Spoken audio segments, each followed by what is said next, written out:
Y el día de hoy vamos a hablar de una palabra que vamos a hablar de lo que te contamina, ¿no? Hay una fiesta que se llama Panes sin Levadura, ¿no? Y esa fiesta está inmediatamente después de la Pascua. O sea, la Pascua y luego son siete días de panes sin levadura. La levadura en la Biblia está representada como algo malo, ¿no? Algo que te contamina, una mala influencia en tu vida.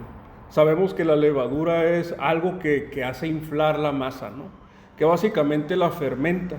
Y en esa fermentación se meten se empiezan a hacer como burbujas de otras sustancias y se empieza a inflar. Entonces, algo fermentado que se infla y que de su estado original estaba en un tamaño y que termina estando de 2 hasta 3 veces más grande de lo que originalmente estaba. De ahí agarra Dios la idea de que todo lo que tenga levadura hay que evitarlo, ¿verdad? De una forma alegórica o de una forma simbólica, hablar de la levadura en el sentido de que hay que despojarnos de todo lo que nos contamina, ¿no? Ahora, Jesús nos enseñó 3 levaduras que tenemos que evitar. Y Pablo nos enseñó otras 2. O sea que el día de hoy vamos a hablar de 5 levaduras que vienen del Nuevo Testamento que tenemos que evitar en nuestro cristianismo, en nuestra relación con Dios, ¿no? Así que ya sabemos eso. Vamos a leer entonces Mateo capítulo 16, del versículo 5 al versículo 12. Lo vamos a leer. Voy a empezar a leer rápidamente y luego lo vamos a explicar el tema, ¿no? Dice aquí, la levadura de los fariseos, dice. Llegando sus discípulos al otro lado, se habían olvidado de traer pan y Jesús les dijo: mirad, guardaos de la levadura de los fariseos y de los saduceos. En este versículo 6, en Marcos 8, también añade a los herodianos. O sea, vamos a hablar de los 3. O sea, tenemos la levadura de los fariseos, de los saduceos y de los herodianos. Son 3 grupos, ¿verdad? Ahorita vamos a explicar eso. Ellos pensaban dentro de sí, o sea, los discípulos pensaban dentro de sí diciendo: esto dice porque no trajimos pan. Y entendiendo, Jesús les dijo: ¿por qué pensáis dentro de vosotros, hombres de poca fe, que no tenéis pan? ¿No entendéis aún, ni aún os acordáis de los 5 panes entre los 5,000 hombres? ¿Y cuántas cestas recogisteis? Si se acuerdan, cuando Jesús multiplicó los panes, se está refiriendo a eso, ¿no? O sea, él está diciendo: ¿por qué están preocupando de que no traen pan? Estoy hablando de otra cosa. Versículo 10. Ni de los 7 panes entre los 4,000, ¿y cuántas canastas recogisteis? ¿Y cómo es que no entendéis que no fue por el pan que os dije que os guardaseis de la levadura de los fariseos y de los saduceos? El versículo 12 dice: entonces entendieron que no les había dicho que se guardasen de la levadura de pan, sino de la doctrina de los fariseos y de los saduceos. La doctrina es una enseñanza. Entonces estamos hablando de 3 doctrinas, 3 cosas que contaminan al cristianismo: levadura de los fariseos, de los saduceos y de los herodianos. Ahorita vamos a hablar de las otras 2, pero vamos a concentrarnos en estas 3 primeras. Primero, ¿quiénes son los fariseos, no? ¿O qué pensaban los fariseos? Acuérdate que entre los judíos hay ciertos grupos o ciertas, se le llaman sectas, ¿no? Es como decir, todos somos mexicanos, pero hay diferentes partidos políticos, ¿no? Todos eran judíos, pero tenían diferentes formas de pensar y diferentes grupos. Estos 3 grupos eran antagónicos a Jesús, es decir, consideraban a Jesús como una amenaza para la estabilidad de ellos y a cómo ellos vivían, ¿no? Primeramente, los fariseos. ¿Qué pensaban los fariseos o qué decían los fariseos que Jesús rechazaba?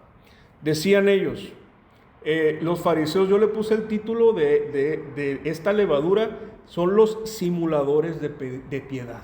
Así se llama la levadura de los fariseos, así le puse yo, ¿verdad? Jesús le llama un poquito más fuerte, les dice hipócritas, pero yo les llamo aquí, en el contexto de lo que vamos a hablar para que se entienda mejor, simuladores de piedad. ¿Y qué pensaría un fariseo?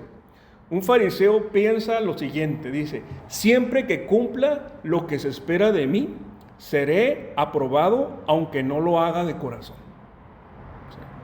Ellos agarraban el Antiguo Testamento y trataban de desmenuzar todo lo que decía el Antiguo Testamento con respecto a lo que se tenía que cumplir, y lo cumplían exteriormente. Y aparentaban entre la gente que lo hacían de buena gana, a pesar de que interiormente muy probablemente no.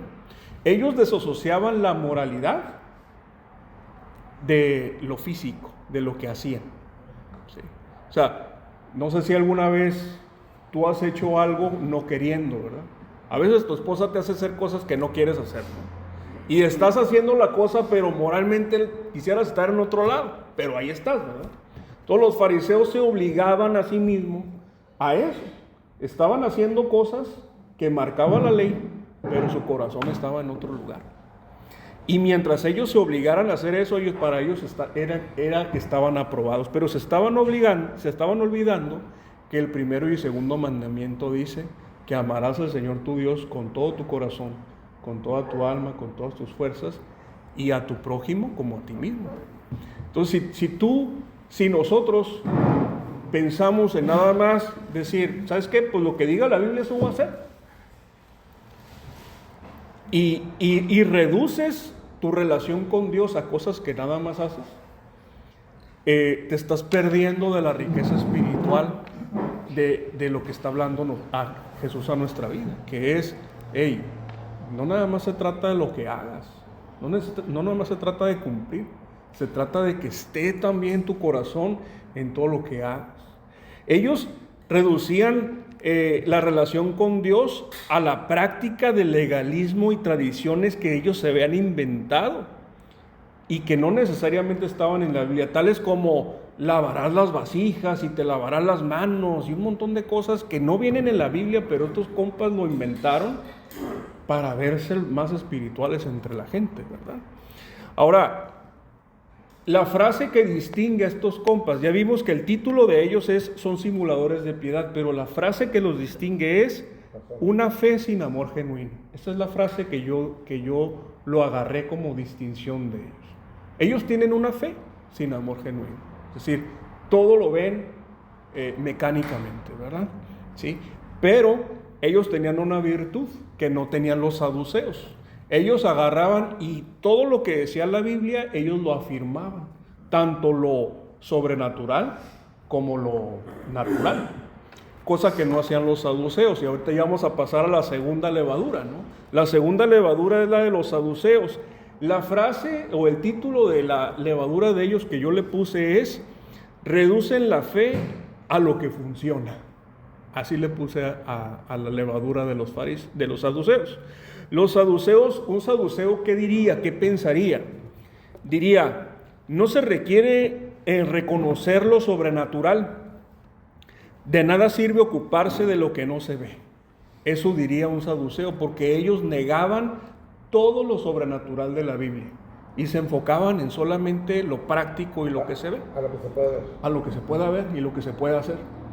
Ellos eran los saduceos, precisamente ellos se enfocaban en eso, y curiosamente ellos eran los sacerdotes, eran los herederos sacerdotes que tenían que ministrar y sacrificar. Ellos eran los saduceos, pero aún así ver para creer. Ellos negaban la existencia de los ángeles, negaban la existencia de los milagros, negaban la resurrección, negaban un montón de cosas. Ellos agarraban lo que la fe y la reducían a cosas que solo se podían hacer y ver, ¿verdad? Eso es lo que hacían ellos. Ahora, la frase que distingue a los saduceos, que yo le puse aquí, es una fe sin poder y fría. Imagínate, si la fe cristiana nada más nos sirve para las cosas de esta vida, entonces nos estamos, dice la Biblia que somos los más dignos de lástima, ¿no? Qué lástima si te estás limitando o si estás sujetando tu cuerpo a obedecer o a ser fiel a Dios, cuando nada más te va a servir para esta vida. Qué lástima. Y estos compas eso hacían, pensaban en eso, decían, pues nada más lo que funciona, el pragmatismo, ¿no? O sea, funciona, lo hago, ¿sí? Hay un problema, lo soluciono y lo hago. Entonces, la fe para ellos era hasta ahí llegaba. El siguiente, que es un poquito, que tiene que ver un poquito con una combinación entre los dos, pero es la fe de la levadura de los herodianos.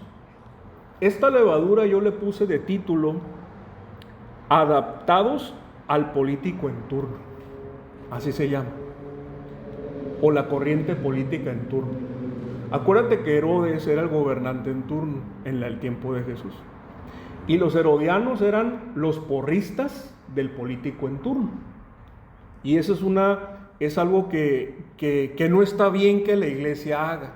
La iglesia no está para ser porrista de ningún político, la iglesia está para ser porrista de Jesús. Pero el tema es peligroso en el sentido de que si el político en turno pues está conforme a la Biblia, pues qué padre, ¿no? Como ha habido en la historia de la humanidad varios políticos, sobre todo en Estados Unidos, que están de acuerdo a la Biblia y ellos oran. Ahorita, hace poquito me tocó ver una alabanza y una oración en la Casa Blanca. Eso es algo que no se había visto hace mucho tiempo, ¿no? Y eso es algo padrísimo, ¿no? Pero quiero acotar esto en el sentido de que no podemos nosotros diluir la Biblia para ser porristas de alguien que está gobernando, que es algo lo que hacían estos compas. Ahora, ¿qué es lo que pensaba un herodiano? El herodiano pensaba, vamos a comprometernos con un político para mantener la influencia y acomodar la fe a conveniencia de nosotros. Eso es lo que piensa un herodiano, ¿verdad? En el contexto de lo que estamos hablando ahorita. Estos amigos tenían el poder como si fuera un ídolo, ¿verdad? Agarraban veían el ídolo y lo veían como el poder. Corrompen la misión espiritual con intereses terrenales. Eso es lo que es la idea que traen estos compas. Estamos hablando, si te acabas de conectar, estamos hablando de cosas que contaminan al creyente. Y hemos estado hablando de lo que dice Jesús en Mateo 16, cuando les dice Jesús que mirad, guardaos de la levadura de los fariseos, de los saduceos y de los herodianos. Ya vimos que los fariseos eran simuladores de piedad, que los saduceos reducen la fe a lo que funciona, y los herodianos están adaptados al político en turno. Y la frase que distingue a los herodianos es una fe de conveniencia, una fe que conviene, una fe convenenciera.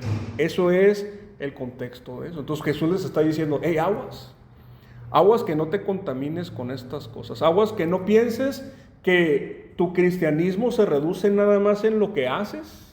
Aguas que no pienses en que tu cristianismo nada más sirve para las cosas de esta tierra y que lo invisible no existe.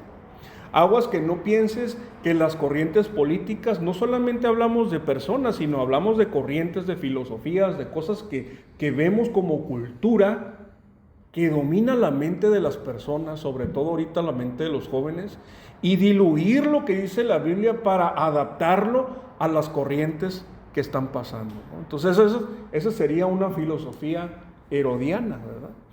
Ahora, esas son las tres advertencias que nos da Jesús sobre nuestra fe.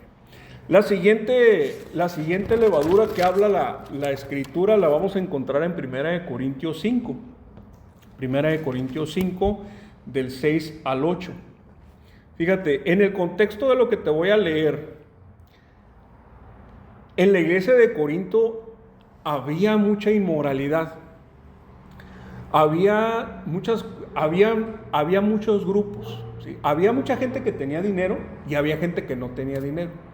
Y entre ellos había una desigualdad muy notoria en la iglesia. Pero no solamente eso, sino que la gente traía el rollo de la calle, me explico. Y el rollo de la calle o la cultura que estaba en la calle la empezaron a meter a la iglesia.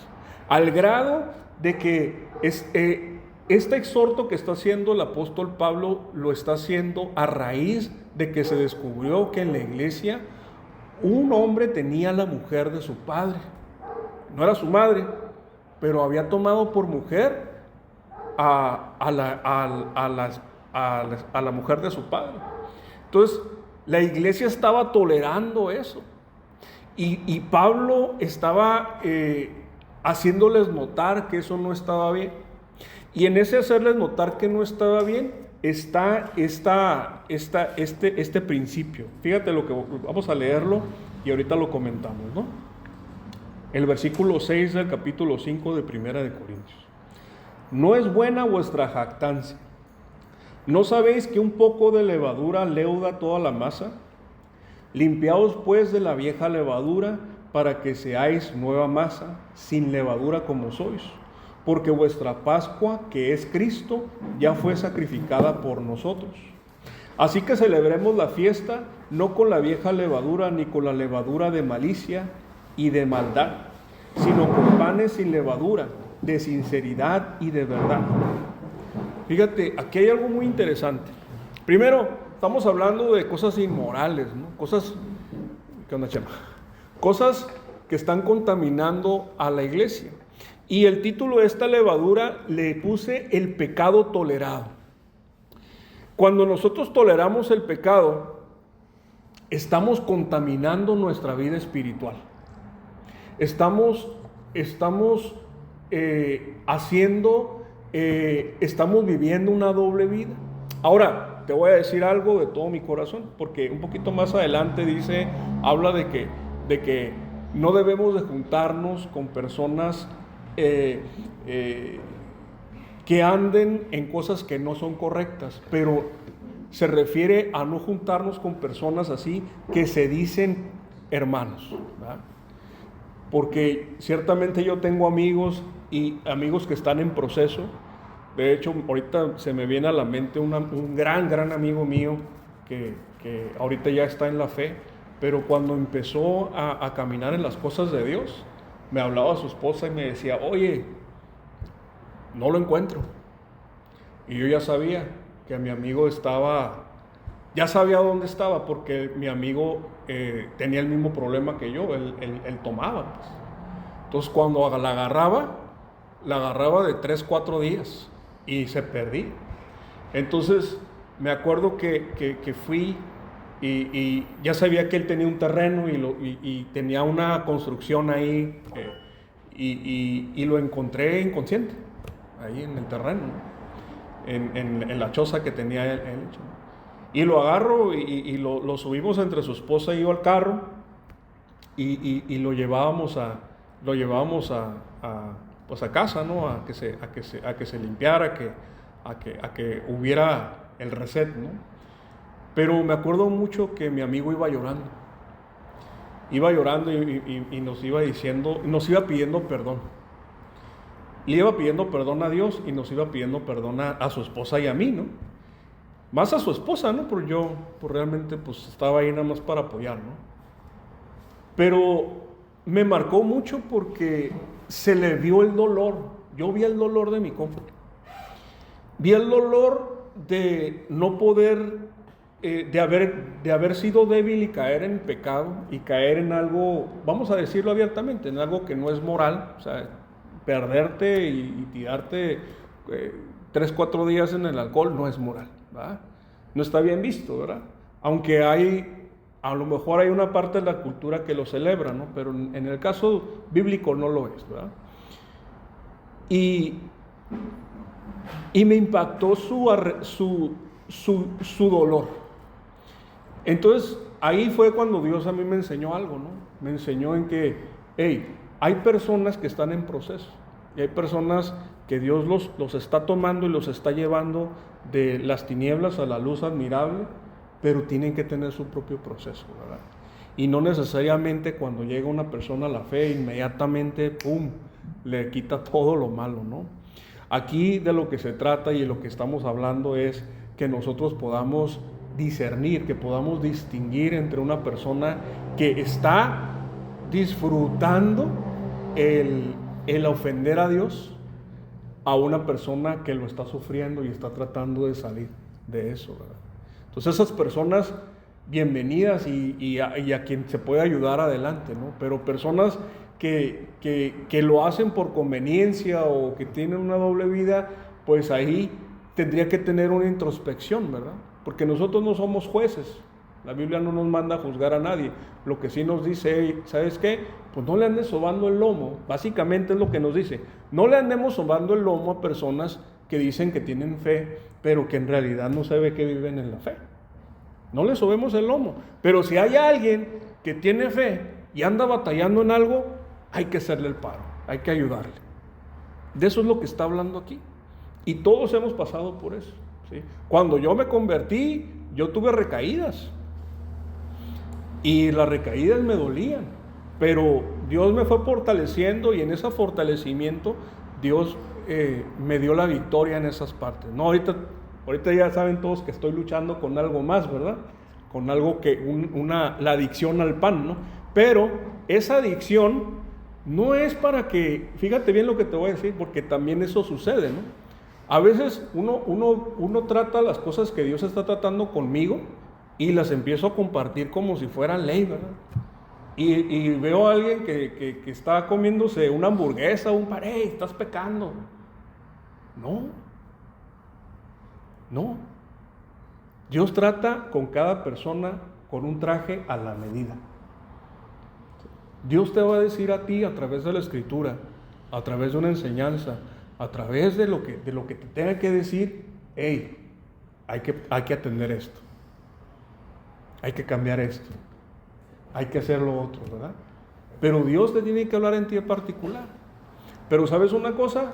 Ahorita que tenemos aquí a amigos que tienen familia, no, panza no, que tu familia, que tus hijos son médicos, ¿no? O sea, ¿qué hacen los médicos, no? O sea, llegas a urgencias y ¿qué hacen? Hey, ¿de qué te estás muriendo? Lo atienden primero. Hey, ¿tiene diabetes? ¿Tiene hipertensión? No me importa. Que no se desangre. Primero que no se muera. Así también es Dios. Vienes primero a las cosas de Dios. ¿Y qué hace Dios? Hey, ¿de qué te estás muriendo? Primero que no te mueras. No te me desanimes. Ok, ya no te moriste, ok. Ahora, ¿qué necesitas? Y así poco a poco. Y esa es la vida del cristiano. Primero no te mueras y después ¿qué necesitas? Para ir creciendo, para irte desarrollando y todo lo que necesitas en tu vida, ¿verdad? Pero hay veces que hay personas que no tienen la madurez y empiezan a señalarte cosas de tu vida cuando Dios todavía no te está... Cuando estás en la tabla de urgencias y está el doctor, imagínate el doctor a un lado diciéndote, hey, tienes hipertensión, estás obeso, Higinio, mira tu panza. Oye, me estoy desangrando y me estás diciendo que estoy obeso, pues aliviáname primero, ¿no? Entonces, a veces hay gente que a veces pasa eso, ¿verdad? Y necesitamos siempre tener esa misericordia con la gente que está a nuestro alrededor, sobre todo nuestra familia, nuestra esposa, ¿verdad? Aquí hay personas que también les gusta compartir, orar con su esposa, leer con su esposa, ¿verdad? Y qué fácil es decirle a la esposa, hey, mira todo esto lo que está pasando, todo este rollo traes, ¿no? Sí, el diagnóstico, ¿no? Pero, oye, no se trata de eso, se trata de mostrar el amor de Dios. No exhibirla. Así es. Entonces, en el caso del pecado tolerado, aquí hay algo muy interesante.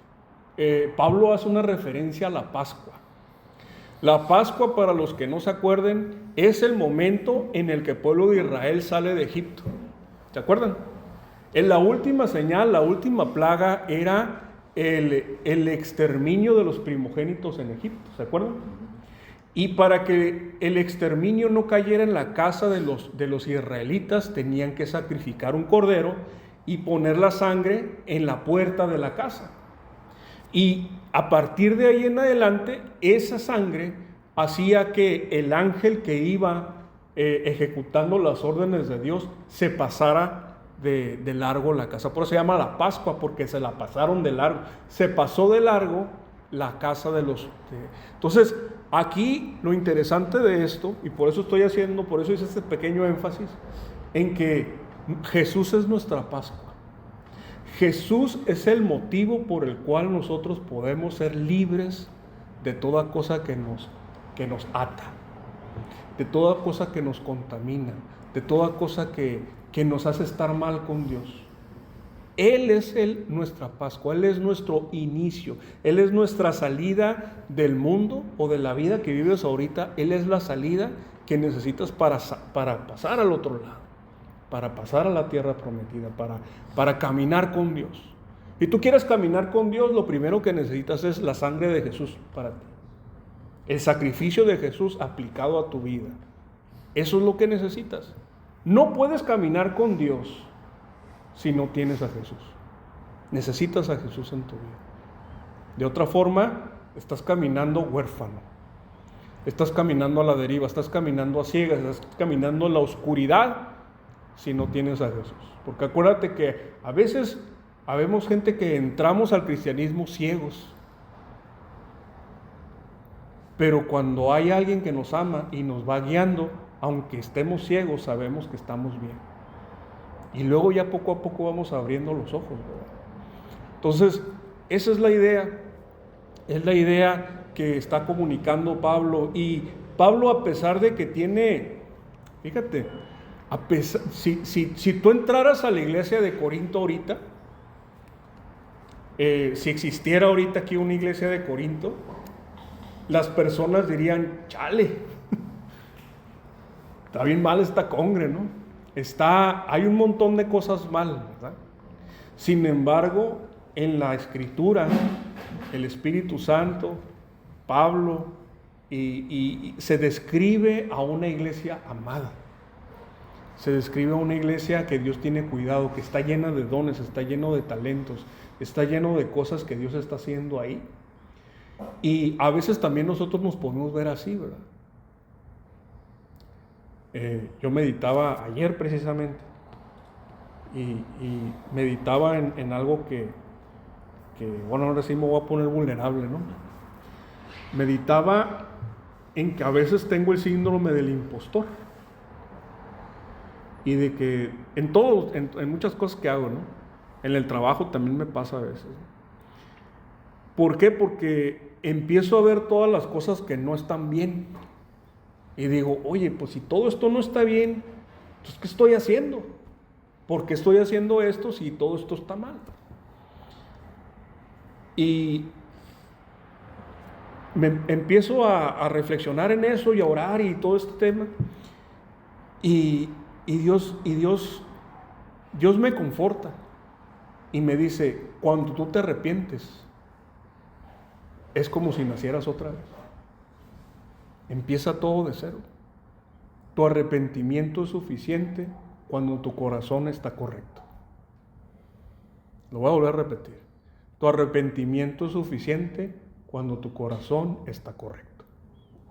Y eso es necesario escuchar, porque esto abre el preámbulo para la siguiente levadura. La siguiente levadura es una levadura muy importante que lo vamos a encontrar en Gálatas 5, del 1 al 9. Todavía no lo voy a leer, pero te voy a explicar un poquito. A lo largo de la Biblia tú vas a escuchar a los reclamos de Dios para su pueblo. Y sin saber qué iba a compartir el día de hoy, el sábado, de hecho, me vino esta idea a la cabeza, ¿no? Porque había estado leyendo estoy leyendo el Antiguo y el Nuevo Testamento a la vez, ¿no? Un devocional con mi esposa y luego el mío personal está en el Nuevo Testamento, ¿no?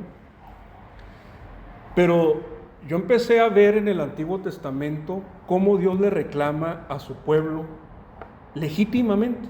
¿Qué cosas le reclama? Bueno, en el Génesis, Dios le reclamó a Adán y Eva algo muy, muy sencillo, algo que cualquiera podía reclamar. ¡Ey! No me creyeron. Eso fue el reclamo de Dios. No me creyeron. Le creyeron a la serpiente y no a mí. Eso fue un reclamo legítimo, pero ese reclamo se va sumando, ¿no? Cuando viene la ley de Moisés y de Moisés en adelante, todos los profetas, ¿cuál es el reclamo constante de Dios hacia su pueblo en los profetas y en el Antiguo Testamento? El reclamo es, tienen otro Dios. Yo soy su Dios y ustedes tienen otro Dios. Ese es el reclamo. No tengan otro Dios. Es más, estoy dispuesto a perdonarlos. Lo dice varias veces, Estoy dispuesto a perdonarlos si ustedes se deshacen de sus dioses y se vuelven a mí.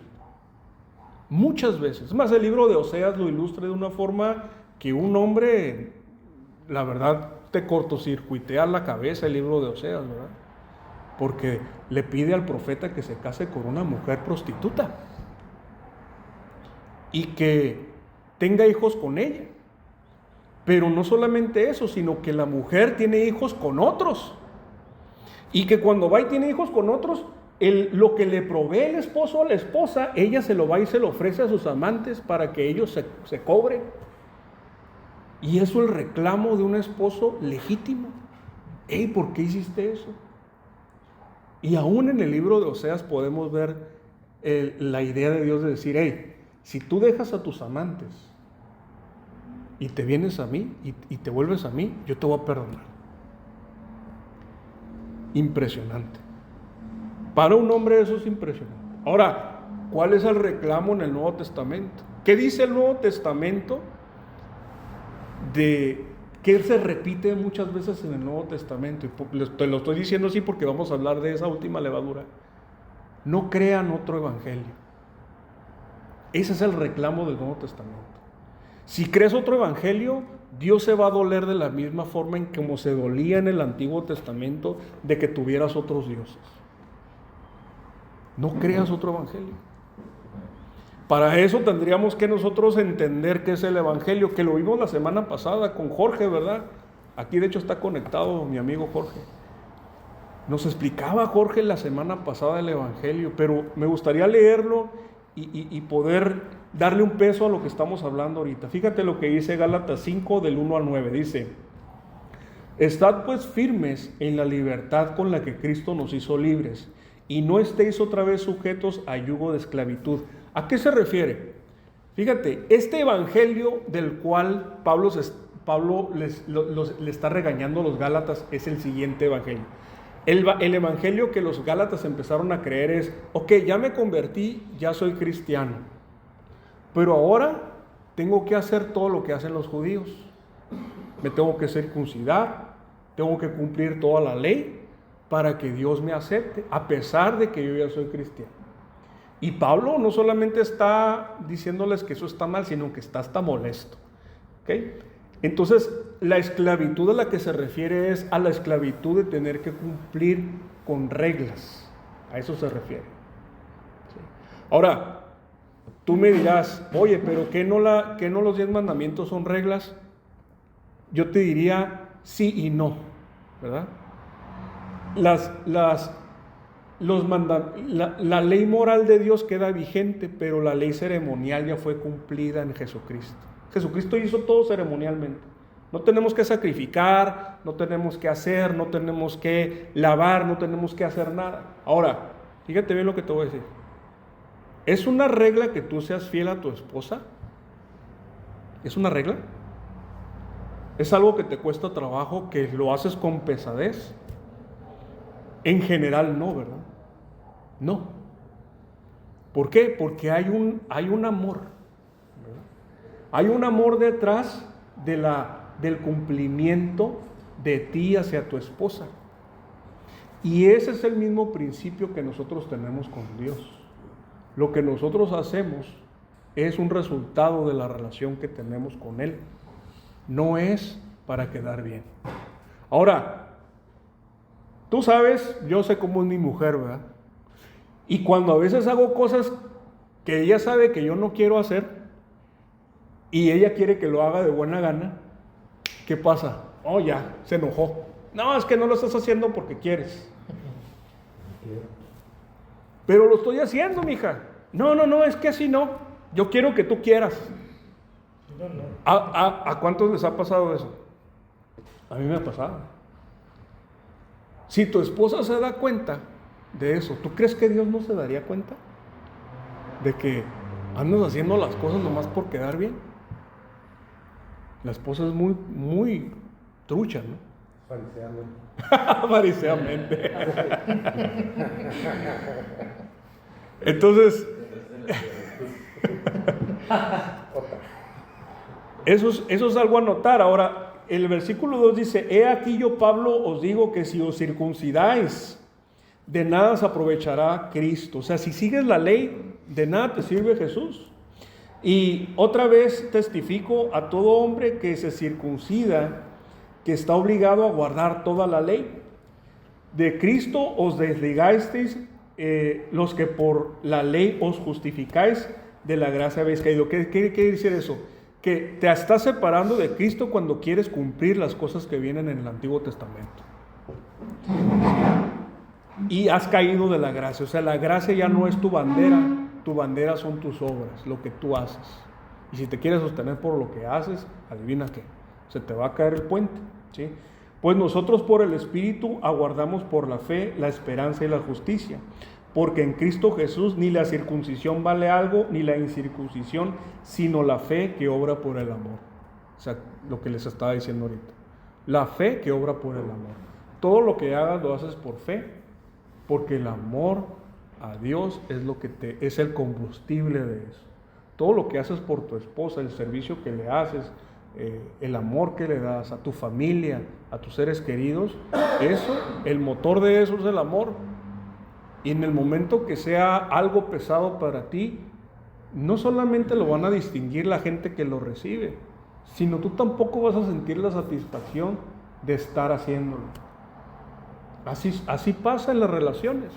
Y Dios es una relación, no es una institución en la cual tú cumples un requisito y llenas un formato y ya estás aprobado. No es así. Dios es una relación. Ahora dice el versículo 7: vosotros corríais bien. ¿Quién os turbó para que obedecieses obedecieses a la verdad? Para que no obedecieses a la verdad. Esta persuasión no procede de aquel que os llama, o sea, Jesús.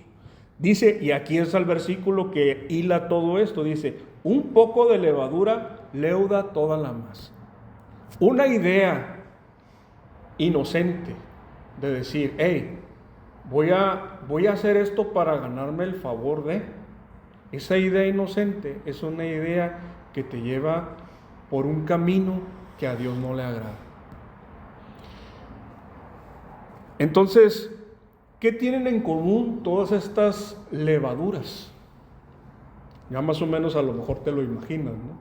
Lo que tienen en común todas estas levaduras son todas esas ideas que si tú te las montas en el hombro y te quieres aventar de un avión con ese paracaídas, ¿se va a abrir o no se va a abrir?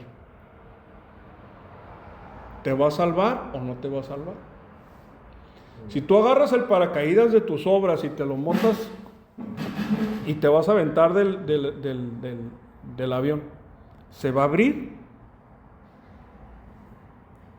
Si tú agarras el paracaídas de Jesús y te lo pones y dices, por gracia soy salvo por medio de la fe y esto no es mío porque es un don de Dios, ese se va a abrir, ese se abre.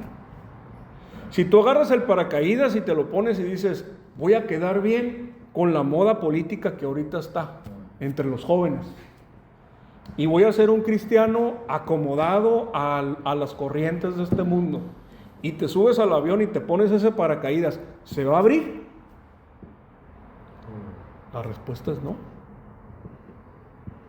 Si tú ignoras lo sobrenatural y dices, lo sobrenatural no, yo voy a enfocarme nada más en lo que puedo ver y tocar, y dices, ok, nada más lo que puedo ver y tocar me lo pongo y te avientas, ¿se va a abrir? No. Lo único que te hace que se abra es Jesús y su sacrificio perfecto. Y todo lo demás, hablabas hace rato, todo se ha dado por añadidura, ¿verdad? Todo, hacemos cosas y creemos que las cosas, que nuestra fuerza o nuestros talentos y todo eso, y Dios te sorprende diciendo, hey, sí, eres muy talentoso, eres muy inteligente y todo el rollo, pero mira, yo tengo cuidado de ti. No es por fuerza, sino Dios te está bendiciendo y no te tienes que preocupar. Como decías ahorita que decías, Vic, que decías, hey, hay que ser agradecidos. Hay que ser agradecidos. ¿Te está yendo bien? Agradeces. ¿Te está yendo mal? Agradece. Porque en el agradecimiento dice que entremos con acción de gracias a su presencia. Te voy a retar el día de hoy, amigo. Te voy a retar a que reflexiones en esto y a que ores, a que pienses. ¿Qué estás haciendo? ¿En qué estás confiando? ¿Qué está contaminando tu relación con Dios? ¿Qué estás añadiéndole a lo que dijo Jesús para que tú digas, hey, es Jesús más esto que estoy haciendo? Es Jesús más creer en esta otra cosa. Entonces, ¿qué te parece si oramos todos para poner esto en las manos de Dios? Y después de esta oración, quedaremos despedidos de la transmisión en línea. Y pues yo me voy a concentrar aquí en el grupo físico, pero los vamos a dejar aquí con los anfitriones. Así que ponemos estas manos. Padre, gracias, Señor. Gracias por tu palabra. Gracias porque tú tienes cuidado de nosotros, de nuestra vida espiritual. Estás interesado en las cosas que no se ven de nosotros, Señor. Porque tú eres el único que puede atravesar lo que se ve para poder hacer de lo que no se ve algo que es real, algo que es verdadero, Señor. Yo no puedo ver el corazón de mis amigos, Señor.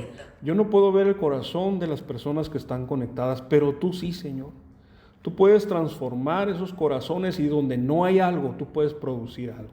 Así que en el nombre de Jesús y por tu gracia preciosa, Señor, el día de hoy, Señor, yo te pido que hagas algo en el corazón de cada uno de ellos. Yo te pido, repite conmigo, Señor Jesús. Señor Jesús, En este momento me arrepiento de toda contaminación. arrepiento de toda contaminación. Me deshago de esta levadura Me deshago de esta levadura y abrazo la pureza de tu sangre, y abrazo la pureza de tu sangre, de tu sacrificio perfecto por mí.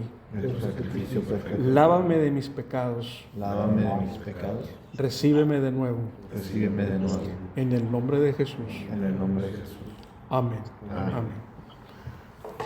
Les mando un abrazo, amigos. Dios los bendiga.